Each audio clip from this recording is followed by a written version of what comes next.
ఆంధ్రప్రదేశ్లో రాబోయే ఎన్నికలు ఇటు వైఎస్ జగన్మోహన్ రెడ్డి గారు ఒకవైపు, అటు పార్టీలన్నీ కూడా కలసికట్టుగా ఆయన మీదకు యుద్ధానికైతే వస్తూ ఉన్నారు, ఎన్నికల యుద్ధానికి. ఈ క్రమంలో కొన్ని వర్గాలు రాబోయే ఎన్నికల ఫలితాలను కీలకంగా ప్రభావితం చేయబోతున్నాయి అన్నది నిజం. అండ్ జగన్మోహన్ రెడ్డి గారికి గట్టి మద్దతుదారుగా ఉండే ఓట్లలో ప్రధానంగా ముస్లిం మైనారిటీ, క్రిస్టియన్ మైనారిటీ, దళితులు అండ్ మరికొన్ని సామాజిక వర్గాల ఓట్లు చాలా కీలకం. ఈ క్రమంలో అందరి దృష్టి ప్రధానంగా కేంద్రీకృతమవుతూ ఉన్నది ఎంఐఎం పార్టీ. అసదుద్దీన్ ఓవైసీ గారి నేతృత్వంలోని ఎంఐఎం పార్టీ ఆంధ్రప్రదేశ్ ఎన్నికల్లో పోటీ చేస్తుందా లేదా అనే ఒక చర్చ అయితే స్టార్ట్ అయింది. ఈ క్రమంలో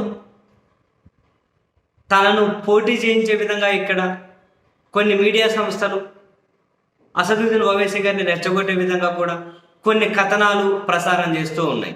సో దట్ అసదుద్దీన్ ఓవైసీ గారు వచ్చి ఆంధ్రప్రదేశ్లో పోటీ చేస్తే డెఫినెట్లీ వాళ్ళకు పడే ఓట్లు ఎన్నైనా కానివ్వండి, జగన్మోహన్ రెడ్డి గారికి పడే ఓట్లే కాబట్టి అవి చిల్లితే జగన్ బలహీనం అవుతాడనేది వాళ్ళ ఎత్తుగడ.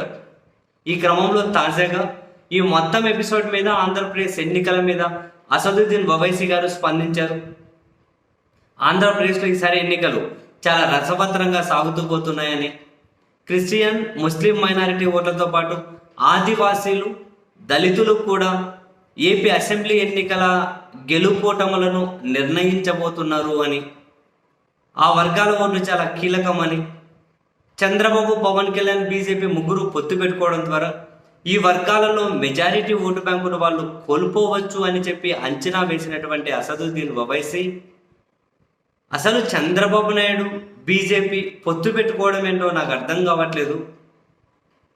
2019లో ఇదే నరేంద్ర మోడీని చంద్రబాబు ఉగ్రవాది అన్నారు కదా, మరి ఇప్పుడు టీ క్లాసులో చంద్రబాబు నరేంద్ర మోదీకి టీ అందిస్తున్నారు.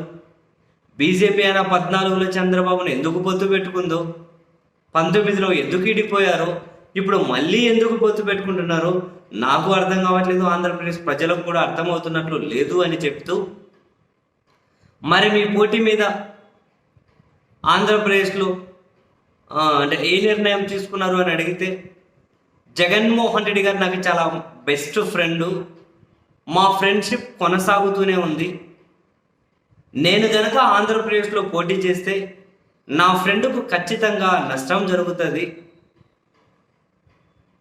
నేను కనుక పోటీ చేసే మరోవైపు బీజేపీకి బీ టీమ్ అంటారు. సో ఆంధ్రప్రదేశ్లో పోటీ మీద ఇంకా నేను ఎలాంటి నిర్ణయం తీసుకోలేదు మేము అని చెప్పి అసదుద్దీన్ ఓవైసీ అయితే కొన్ని ఆసక్తికరమైన వ్యాఖ్యలు చేశారు. ఆంధ్రప్రదేశ్లో రాబోయే ఎన్నికల ఫలితాలు ఎవరు నిర్ధారించవచ్చు, ఆ ఫలితాలను ఎవరు ప్రధాన ఓటు బ్యాంకు అని, తనకు జగన్మోహన్ రెడ్డి గారికి ఉన్నటువంటి ఫ్రెండ్షిప్, ఆయన పోటీ చేస్తే అని జరిగే నష్టం, చాలా వాటిని పరిగణలోకి తీసుకుని నిర్ణయం తీసుకోబోతున్నాం. బట్ ఇప్పటి వరకు అయితే ఏం డెసిషన్ తీసుకోలేదు అని అసదుద్దీన్ ఓవైసీ గారు అయితే కమెంట్ చేశారు.